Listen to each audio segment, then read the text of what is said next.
Ceci est une émission publicitaire payée par Communication Nouvelle Vision. Partout, il y a des gens à connaître. Ils sont des bâtisseurs qui ont défié les obstacles, gravi les échelons, surmonté leurs craintes. Ils ont de l'intuition, du courage, un sens de l'équilibre, une équipe bien rodée. Et tous en commun, ils ont une histoire de succès. Bon matin, chers amis. On vous parle directement de chez Allô Mon Coco, Centropolis Laval. Ça sent bon jusqu'à chez vous. Bien, c'est normal. Ça vient d'ici. Venez nous retrouver. Et si vous prenez le volant, allez d'abord télécharger sur cnv.ca votre application de CNV Radio, puisqu'on est en simultané, ne reculant devant aucune dépense. Également à CNV Radio, je vous présente nos invités. Aujourd'hui, Marie-Ève et Élisa, entre autres de Salon Espace K. Et là, on se transporte du côté de la Rive-Sud de Montréal. Comment ça va, les filles? Merci d'être là. Merci. Oui. Merci de venir déjeuner avec nous à Laval. C'est spécial. Oui. C'est rare que vous déjeunez à Laval, vous, hein? Exact. Oui. Première fois. OK. Il y a une première fois à tout. Et celui-ci, bien, il est surtout du côté de la Rive-Nord de Montréal. C'est Maxime Constantin. Bonjour, Maxime. Bonjour. Merci d'accepter l'invitation. Un bon matin. Un plaisir. Et également, on a Dr Sarah Despatie, médecin vétérinaire, chez qui on est allé faire un petit tour au cours des dernières semaines à l'hôpital vétérinaire de La Chute, un endroit qu'il faut absolument visiter. Et vous m'en voudrez pas, docteur, de commencer avec vous ce matin. Plaisir. Une belle visite qu'on aurait bien aimé prolonger d'ailleurs. Nous vous parlons directement de cet hôpital qui est bien particulier, hôpital vétérinaire de La Chute, avec Mme Linda Lachapelle, qui en est la directrice administrative. Bonjour, Mme Lachapelle. Bonjour, Nicolas. On va parler d'abord de cette magnifique évolution. 2007-2008, construction du site où on se trouve en ce moment, qui est un hôpital, il faut le dire, régional, et c'est une pratique qui était peu courante au Québec, pour ne pas dire que c'est unique, là, ici. Oui, en fait, c'est ça. La construction s'est faite en 2007 pour le pavillon des grands animaux. Il y a également notre hôpital des petits animaux, qu'on appelle animaux domestiques et exotiques maintenant. Et on compte quand même 25 employés, dont 8 vétérinaires, des techniciens en santé animale, des animalières, des réceptionnistes, secrétaires et la direction. Donc, c'est vraiment une belle PME régionale ici, là, dans la région de la Chute. Il faut que les vétérinaires aient l'esprit en paix et pour se concentrer à leur travail. Donc, ça prend une dame comme Linda Lachapelle pour s'occuper de l'administration. Mais c'est vraiment d'encadrer. Justement, le vétérinaire fait sa pratique médicale. Donc, en ayant cette structure de réceptionniste, de secrétaire, d'administration, il peut plus se concentrer justement sur le côté médical et tout ce qu'il y a autour, parce qu'il y en a autour. Hein? Effectivement, il faut satisfaire la clientèle, la facturation, l'agenda, la prise de rendez-vous et tout ça. Alors, avec une équipe comme ça, le vétérinaire est beaucoup plus concentré, c'est plus facile. Ce qui est intéressant aussi, c'est que pour les jeunes vétérinaires, c'est intéressant de venir travailler pour l'hôpital. Ah oui. Ils sont pas comme un travailleur autonome. Ils ont tout leur encadrement ici. S'ils sont sur la route, leur camion est fourni, de l'équipement de haute technologie. Donc, ils font leur pratique beaucoup plus facilement. Une médecin vétérinaire aussi, mais entrepreneur, Sarah Despatie, bonjour. Bonjour, Nicolas. Merci de nous accueillir. Merci d'être là. On disait c'est un bel environnement avec des bêtes magnifiques. Et il faut raconter l'histoire parce que vous étiez donc la médecin vétérinaire associée au niveau donc du monde du cheval, spécialisée dans le domaine. Et là, vous avez tellement aimé ça que vous avez acheté la compagnie. Donc, il y avait une entrepreneur en vous, là. Oui, bien moi, je viens d'une famille d'entrepreneurs. Mes parents étaient entrepreneurs, mon frère est entrepreneur. On est tombé dedans jeune, comme on peut dire. Et puis donc, on a un peu cette fibre-là. Et oui, donc je suis graduée de la faculté de médecine vétérinaire ici à Saint-Hyacinthe de l'Université de Montréal. Et pendant mes études, eh bien, je suis allée voir essentiellement dans des gros hôpitaux, un peu comme celui-ci. J'ai été faire des stages, j'ai été voir ce qui se faisait ailleurs. Mes parents ont toujours dit si tu veux être avant-gardiste, va voir ce qui se fait ailleurs, ramène-le et fais mieux. Que c'est beau, que j'aime ça. Hein? Donc, c'est ça, c'était un peu notre motto. Et puis, quand je suis graduée, j'anticipais d'aller travailler aux États-Unis, effectivement, parce qu'à l'époque, travailler comme vétérinaire équin, ici, c'était une vie un peu particulière, ce qui est une des raisons qu'on a construit ça. Et je n'ai jamais travaillé ailleurs. C'était mon premier emploi comme vétérinaire. Et pour toutes sortes de raisons, l'opportunité s'est présentée d'acheter et alors j'ai acheté. C'est extraordinaire. Oui. Et On travaille comme ça au quotidien, donc de sorte que les bêtes viennent vers vous de plus en plus. Et c'est une pratique qui est davantage courante aux États-Unis, mais ici, c'est une première, comme on disait. Oui, effectivement. Donc, ce genre d'hôpital-ci, c'est le premier hôpital de grands animaux au Québec privé. Il y a évidemment la faculté d'enseignement de l'Université de Montréal qui est à Saint-Hyacinthe, qui est encore là et qui est essentielle. Mais oui, ailleurs au Canada, aux États-Unis, même pour une vache de boucherie, c'est essentiellement considéré de la routine que de mettre l'animal sur un transport et de l'amener au vétérinaire plutôt que ce soit l'inverse. Et moi, comme étudiante, c'était clair déjà que le niveau de soins et le niveau de service qu'on peut offrir autant à l'animal qu'au client était supérieur ou nécessaire pour stimuler les vétérinaires, pour offrir aussi des soins de qualité à des gros animaux, de la même façon que ça se fait dans les petits animaux. Docteur Pierre-Yves Mulon nous accueille à son tour. Bonjour, Monsieur Mulon. Bonjour, Nicolas. Merci de nous accepter parmi vous aujourd'hui parce que c'est pas tout le monde qui a la chance d'entrer dans ces lieux uniques parce que au-delà de la région, c'est national.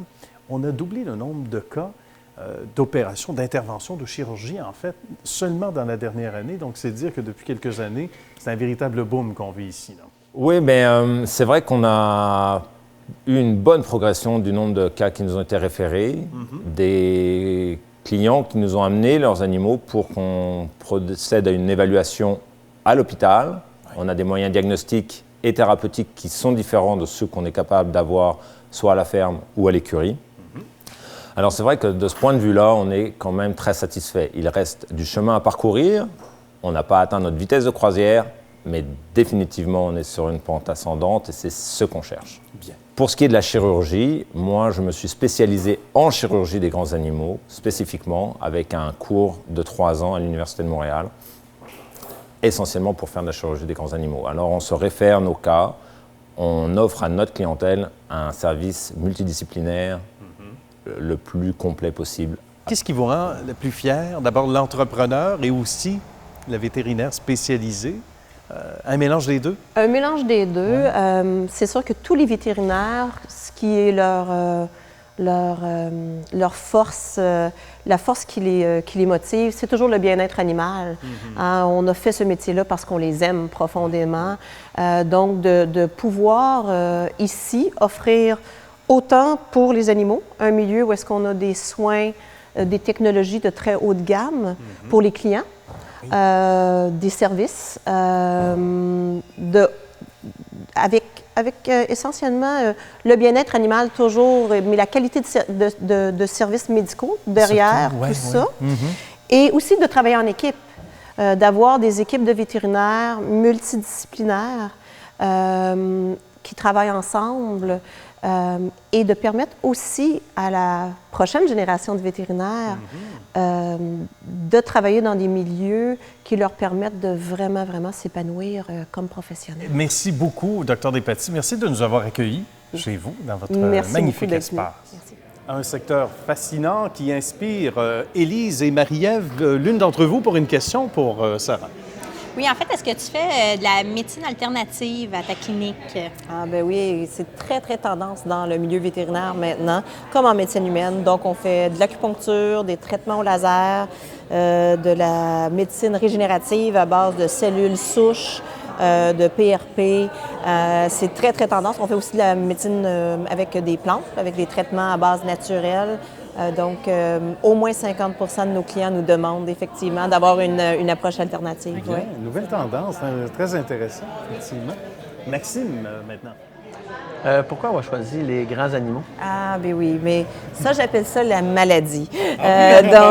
Moi, ma spécialité, c'est la médecine équine, mais notre clinique est multi-espèces. J'aime tous les animaux, mais je viens d'un milieu qui était des chevaux.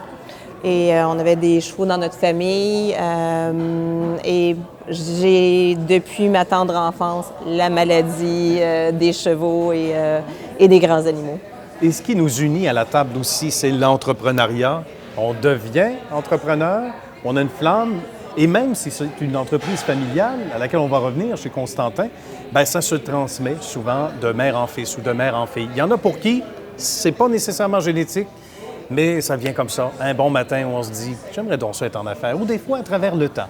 Et ça se passe, vous le savez, souvent en rencontrant des gens extraordinaires, comme c'est le cas pour Marie-Ève et pour Élise, qui ont travaillé ensemble un bout de temps et qui, à un moment donné, se sont posées les vraies questions. On est allé faire un tour au salon Espace K au cours des derniers jours et on regarde ce que ça donne. Une belle histoire de passion, comme on les aime à Histoire de succès. Je vous présente Élise et Marie-Ève, qui sont nos hôtes, nos hôtesses, en quelque sorte. Bonjour, comment allez-vous? Bonjour, bien.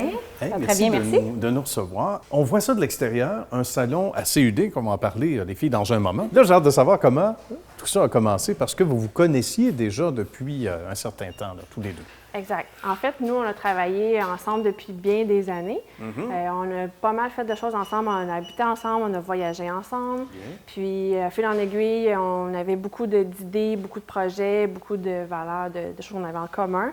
Donc, on a décidé, dernier plan, se partir en affaires, être liés financièrement dans la vie. Comme un conjoint, c'est à peu près... C'est vrai? Un autre genre de mariage, si on veut. Là. Tout à fait, un beau mariage premier professionnel. mariage. Notre premier mariage, c'était ça. Ouais. Ça se passe bien quand même? Ben oui, se passe oui, bien. absolument. absolument. Ouais. On a chacun nos côtés forts, en fait. Marie-Ève, elle s'occupe beaucoup des commandes, tout ce qui est dans le salon. Moi, je m'occupe plus du côté administratif. La même chose quand il y a un bris ou quoi que ce soit. Marie-Ève, dans le fond, c'est proche, c'est plus au Je suis côté... plus la femme de terrain. Oui, c'est ça. On dit du côté main-d'œuvre. beaucoup d'amis Ouais. dans la main-d'œuvre, en Ouais, général. exact. Plombier, électricien, gens de la menuisier. construction. Mon frère il a beaucoup aidé aussi ici.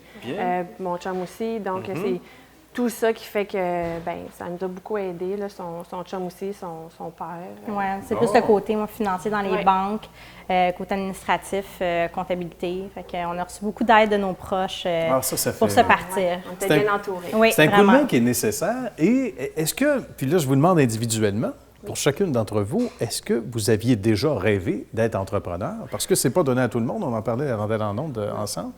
Bien, en fait, moi, je dirais que depuis longtemps que je me rappelle de ce que je voulais faire dans la vie, peu importe ce que j'allais faire, je savais que ce serait quelque chose qui m'appartiendrait, où j'aurais ma propre entreprise, ou c'est sûr que je serais mon propre patron. J'ai toujours eu un peu de difficulté avec ça, de me faire diriger ou de me faire dire pas quoi faire, mais Des d'avoir directives, des directives, ouais. c'est ça. Mhm, Fait un que plan de c'était marche. toujours une idée que j'avais en tête, mais tu sais, c'est in and out, comme on dit. Là, ça vient, ça repart, ça vient, ça repart. Puis avec Élise, ça a été vraiment la partner d'affaires, finalement. C'est intéressant. Pour Élise, c'était la même chose aussi? Non, pas du tout. Ah, Moi, non? j'avais jamais pensé à ça nécessairement avant. OK. J'ai étudié dans plusieurs choses avant d'aller en coiffure. Puis, comme que je disais, la coiffure, c'est vraiment ma passion. J'ai toujours aimé ça, mais j'ai jamais osé aller suivre un cours là-dedans. Donc, à peu près à l'âge de mes 20 ans, j'étais allée suivre un cours en coiffure. Puis, je me suis dit, tant qu'à faire un métier que j'aime avec passion, je vais aller au plus loin que je peux dans ce métier-là, dans cette passion-là. Fait que, au fil des années, c'est ça, on a pas discuté un petit peu de ce qu'on voulait faire. J'étais allée suivre des cours en gestion marketing à l'université. Ça m'a vraiment beaucoup aidé aussi d'apprendre le côté aussi gestionnaire. Ça donne des idées aussi, des idées plus concrètes. Donc, puis après ça, c'est ça, on a décidé d'ouvrir notre compagnie. Le plus dur, les filles, est-ce que vous auriez tendance à dire que c'est de faire le saut, justement? C'est d'arriver au jour J puis de dire, go, on y va. Parce qu'après ça, généralement, on s'ajuste comme entrepreneur. C'est ce qu'on entend souvent. Nous, ça ne s'est pas vraiment passé comme ça. On a plus agi. Réfléchi pendant. Tu sais, on s'est adapté plus par après. Ouais. Puis Allons, on galère. a foncé, puis après ça, tu sais, on a modifié quelques trucs. Il C'est fallait comme pas plus- penser c'est ça. s'il y aurait du négatif ou hey, si ça marche pas. Tu sais, moi, c'était sûr ça marche. On fait tout pour que ça marche. Il n'y avait pas d'option que ça marche pas. On n'avait Pas pas de bon. plan C'est ça. d'affaires. Puis Ouais. je pense que quand tu veux te lancer en entreprise, il ne faut pas que tu réfléchisses trop non plus parce que c'est là que tu développes des peurs, des craintes. C'est ça qui te freine. blocages, Fait qu'il faut juste que tu penses au côté positif. Qu'est-ce que ça pourrait t'apporter? Puis je pense que c'est le plus facile, c'est de foncer. Parce que tant que tu y crois, je pense que ça va fonctionner. Peu importe ton idée, tu y crois, tu le veux, tu vas tout faire pour que ça fonctionne de toute façon. Fait que nous, je pense que c'est... on veut quelque chose, habituellement, bien, on l'obtient. Bien, tant mieux. Et que j'aime ça. On aime ça. Hein? On va aller chercher ce qu'on veut. Oui. Bien, merci beaucoup à tous les deux. Vous avez été, je pense, de beaux exemples présentés à l'écran aujourd'hui. Alors, Marie-Ève, Élise, merci beaucoup. Et on a rencontré une dame qui est une complice aussi de votre succès. Oui. Hein, Doriane, un petit peu plus tôt, et on regarde ce que ça donne. Doriane est consultante en affaires pour L'Oréal et surtout devenue une amie complice d'Élise et Marie-Ève. Bonjour, Doriane. C'est gentil d'être ici avec nous en même temps. Ça me fait plaisir. C'est un beau hasard. Vous allez pouvoir témoigner de votre belle amitié. Une amitié qui s'est développée grâce au travail avec Marie-Ève et justement Élia. En fait, je suis consultante en affaires pour L'Oréal professionnel. Puis mon rôle, c'est vraiment de les épauler, de les supporter, de faire en sorte que leur objectif à court, moyen et long terme soit atteint. Autant en tant que formation, événementiel, marketing, en promotion. Parce que Élise et Marie-Ève, qu'est-ce qui est plus important pour eux, c'est vraiment la formation des employés. C'est vraiment être toujours à l'affût des nouveautés, des tendances. C'est ce qui est le plus important. Le domaine de la coiffure, et Doriane en sait quelque chose, a énormément évolué ces dernières années. C'est beaucoup plus scientifique, entre guillemets. On dit que chaque cliente ou client, bref, a son shampoing selon le type de cuir chevelu, etc. Alors, et il en va aussi dans l'ensemble de la gamme de vos produits. Ça c'est devenu beaucoup plus complexe, donc c'est ce qui justifie la formation et les mises à jour régulièrement. Exactement. En fait, le domaine de la coiffure, c'est vraiment un domaine qui est constamment en évolution, constamment en changement. Les technologies rentrent dans la danse, dans le domaine de la coiffure année après année. C'est pour ça que Espace-K sont vraiment devenus la référence ici dans le Montérégie pour vraiment avoir le meilleur service aux clients, les meilleurs produits. Donc, c'est pour ça qu'ils font affaire avec L'Oréal professionnel. Bien. Et évidemment, tu es devenue une amie en quelque sorte avec le temps parce que, et c'est là qu'on reconnaît les gens sincères en affaires, les bonnes personnes aussi qui veulent devenir entrepreneurs. On sait qu'elles sont là pour les bonnes raisons. Et veut pas, il y a des liens, il y a des atomes crochus. Ben oui, c'est sûr. En fait, mon travail consiste vraiment à faire en sorte que Élise et Marie-Ève de chez Espace-K deviennent, atteignent leur objectif à long terme. Donc, c'est un petit peu comme si moi, j'avais une part de leur entreprise. Donc, oui, la complicité vient facilement au fur et à mesure qu'on fait de la business ensemble. Puis, il y a un sentiment d'appartenance qui se crée Oui, aussi. Vraiment. On m'a dit, on a adopté L'Oréal. Oui. C'est pas rien, ça. Bien, merci beaucoup. Salutations à l'équipe de L'Oréal également. Merci. Inspirant, évidemment, on vous le disait, hein, c'est un beau domaine et on peut devenir entrepreneur comme ça aussi à travers le temps, où on veut devenir être éventuellement notre propre patron ou patronne, comme c'est le cas pour nos amis demoiselles invitées. Et Maxime est inspiré par une question. C'est quoi vos défis en étant en banlieue? Bien, en fait, c'est d'emmener la même notoriété, le même service, en fait, que les grands salons à Montréal. On voulait que les gens de notre région, de Saint-Jean-sur-Richelieu, aient droit au même service, à la même qualité de service que s'ils allaient à Montréal. Donc, au niveau des tendances, au niveau des techniques choisies, du service, des produits. Donc, c'est ce qu'on voulait apporter, en fait, dans le fond, en banlieue. Oui, c'est une très bonne question, effectivement. Et ça nous amène, parce qu'on a un petit creux, chez Constantin. Une institution au Québec qui ne connaît pas Constantin, mais qui ne gagne pas à mieux connaître la belle famille Constantin qu'on est allé visiter au cours des dernières semaines. Qui ne connaît pas la merveilleuse famille et le merveilleux site des Constantins? Bonjour, messieurs, comment ça va? Ça va bien, ça va bien. Gabi, André, Michel, merci de nous recevoir. On va parler de l'historique, une histoire riche de 75 ans. M'a-t-on dit, mon cher André? Oui. Ça a commencé en 1941 avec mon grand-père qui était Émile. Il a fait quelques années, mais malheureusement, il était pris du cœur. Il est décédé quelques années plus tard, 53 ou 54 ans qu'il est décédé. Alors, mon père qui était jeune, c'est lui qui a pris la relève. Alors, c'était la deuxième génération. Lui, il a fait ça à peu près 33, 34 ans.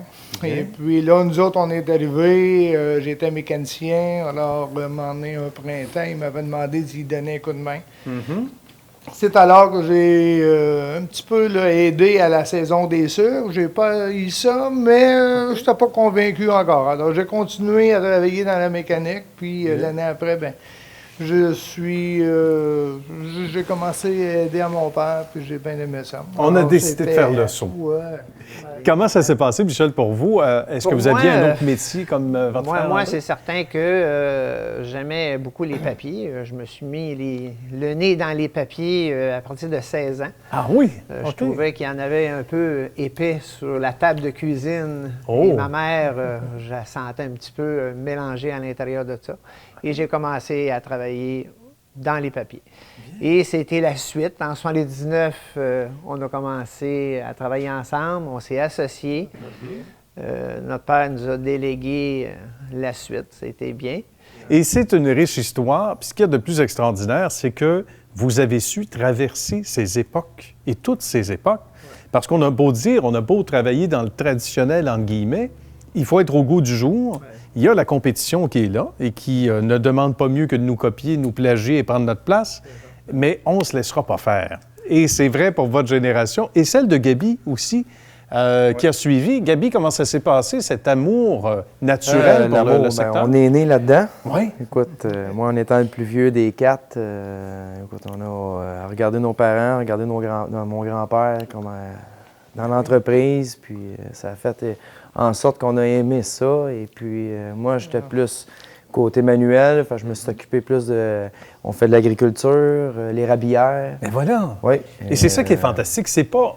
Parce qu'on pense, cabane à sucre, mais c'est beaucoup plus que ça. L'agriculture, c'est beaucoup plus que ça. Il y est pour l'agriculture, quelque c'est chose. beaucoup. C'est surtout... on a des pommes, des concombres, tomates. Dans l'érablière, on a un 5000 en taille. On a bâti une nouvelle chaudière pour pouvoir permettre aux gens d'avoir une vue plus de confort et tout. Là. Non, c'est pas mal bien. Et la bonne bouffe aussi qui est offerte ici à l'année, alors qu'on profite de vos magnifiques salles ou non pour n'importe quel événement, il y a cette bonne bouffe. Moi, je suis tombé en bas de mes bas, comme on dit, en voyant vos frigos, etc., et du frais d'ailleurs.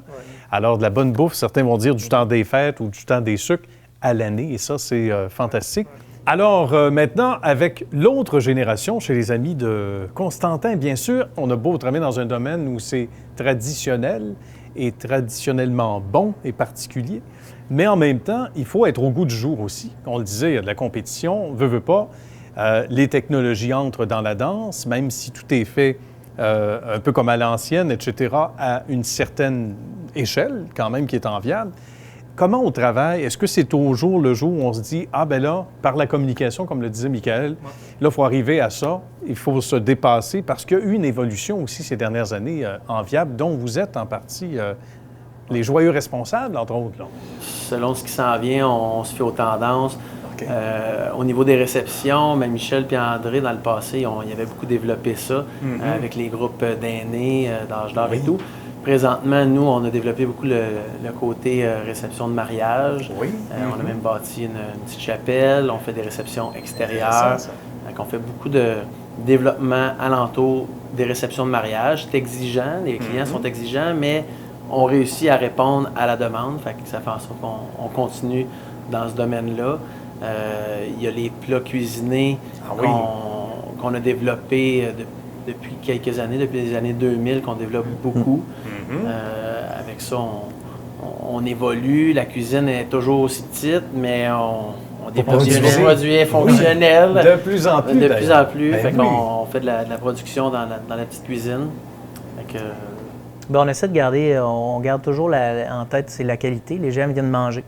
Fait que l'essence primaire de la restauration, c'est qu'ils viennent manger. Des fois, il y a des gens qui ont tendance à oublier ça, de mettre beaucoup de choses alentour de ça. Mais nous, c'est vraiment ça, de rester classique puis de garder la qualité de nourriture au rendez-vous. Les mariages, on en fait presque 125 par année, ça fait que c'est beaucoup. Fait qu'on est vraiment rendu spécialisé dans la région. C'est pour ça que quand on a bâti, quand on a eu l'offre pour acheter le voisin, pour agrandir notre terrain, mais là, c'est là qu'on a ouvert la gamme de mariage extérieur. Il y a moins de gens, malheureusement, qui se marient à l'église. Là. Oui, donc, tout à fait. C'est une autre réalité de heureusement pour nous, on les prend. Une bonne chose, finalement. On a une chapelle, on a bâti une chapelle ici. On peut se marier à l'extérieur. On a aussi un site de fleurs que Michel entretient. On a quelqu'un qui travaille là-dessus 2 jours par semaine. Fait que ça fait beaucoup notre renommée. On est des gens de cœur, je pense là-dessus, c'est ça la clé, le cœur. C'est ça que je recherche aussi pour les employés. C'est les gens qui ont du cœur, on les prend. Une fois par semaine, on se rencontre aussi, les 6. On communique beaucoup ensemble. Il arrive, mettons, un petit pépin, ben, tu sais, c'est pas trop long qu'il est réglé. Puis, oui, et ça, c'est la force des entreprises familiales qui perdurent à travers le temps, la communication. Donc, quand il y a un défi, un pépin ou peu importe, on s'assoit ensemble, on règle la chose et on passe pas par 4 chemins avec des réunions de 3 heures, avec 8 comités, non, un seul. On règle les vraies affaires. C'est ça. Avec un petit pot de sirop d'érable. Ouais. Les voix d'eux. Tu connais? OK. Tu peux le sirop d'érable. Oui, c'est ça, c'est excellent. Messieurs, ça a été un plaisir. Merci de nous recevoir. Puis, on invite les gens, bien sûr, à aller sur le site Web, à vous appeler également, donc à communiquer avec vous. Pour le corporatif également et pour toute bonne raison. C'est extraordinaire. Merci de nous avoir reçus aujourd'hui et si bien accueillis. Merci. Moi, ce qui m'intéressait, c'est de savoir, avec le grand intérêt que les gens ont pour la nourriture, puis les changements des habitudes alimentaires, quels défis ça vous pose, vous autres, dans l'élaboration des nouveaux produits, justement, ou des nouveaux services pour une clientèle qui change? Bien, c'est sûr, la clientèle qui change, quand on parle du temps des sucres, on a entendu beaucoup parler des musulmans qui ne mangent pas de porc et tout. C'est sûr que nous, nos mets sont à base de porc. On va offrir aux clients de venir quand même vivre l'expérience cabane à sucre, mais en mettant de côté les produits qui contiennent du porc. On ne fera pas exprès pour mettre ça sur leur table, mais on va mettre la salade de choux, on va mettre des marinades, l'omelette, mais sans déposer le jambon dessus. C'est pas de mettre... on offre des produits complémentaires sans être. Les produits d'érable, ça reste des produits sans porc. Si on parle juste de sans porc, il y a aussi les allergies au gluten, les intolérances. Il y en a une panoplie. C'est une réalité que je pense que tous les restaurateurs vivent aujourd'hui. On essaie de s'adapter en offrant des produits avec le moins d'allergènes possible puis le moins de contamination croisée. C'est bien. Et comme quoi, ça rend l'exercice plus rigoureux dans ce merveilleux domaine. Et surtout dans une spécialité comme la vôtre. Bien, messieurs, dames, ça a été un plaisir de vous accueillir. Si on veut avoir une belle coiffure, on s'en va chez Salon Espace K. Oui. On fait quelques kilomètres peut-être, mais ça vaut le déplacement, comme chez le cousin de l'autre région. À côté. Et on va faire un tour sur le site Web ou par Facebook également. Oui, on rappelle le nom du site Web exact? C'est www.salonespacek.com. Tout simplement. Bien, merci beaucoup. Merci Marie-Ève. Merci également Élise. Et du côté de Sarah, évidemment, l'hôpital vétérinaire de La Chute, pour ceux et celles qui veulent avoir des détails, parce que c'est une spécialité au Québec, il va sans dire, et peut-être sur un plus grand territoire d'ailleurs, donc tout le monde est concerné. Oui, effectivement, on sert aussi l'Est de l'Ontario, donc c'est aussi une région qu'on dessert. Et que ce soit pour les petits animaux, pour les grands animaux, ça nous fait plaisir d'avoir toutes les visites de la part de tous les propriétaires d'animaux. Absolument. Et là aussi, vous allez voir qu'il y a des gens de cœur qu'on adore et on va faire un tour, bien sûr, sur le site Web de l'hôpital vétérinaire de La Chute. Et aussi, bien, si on est dans le coin, on va chez Constantin. Ça ferait un beau slogan. Je ne suis pas le premier à y penser, c'est certain. Mais on va aller voir Maxime, la belle famille, Michel et compagnie qu'on a vu dans le reportage qu'on salue et tous ceux et celles qui travaillent dans l'ombre, parce qu'il y en a beaucoup qui travaillent dans les cuisines. Et si vous avez le goût d'un bon ragoût de boulettes, même le 22 juillet, ben, c'est l'endroit c'est disponible. Constantin.ca oui. Pour tous les détails. Merci beaucoup, messieurs, dames. C'est un plaisir. Moi, je redéjeunerai avec vous n'importe quel temps. Quand vous voulez. Merci d'avoir été là.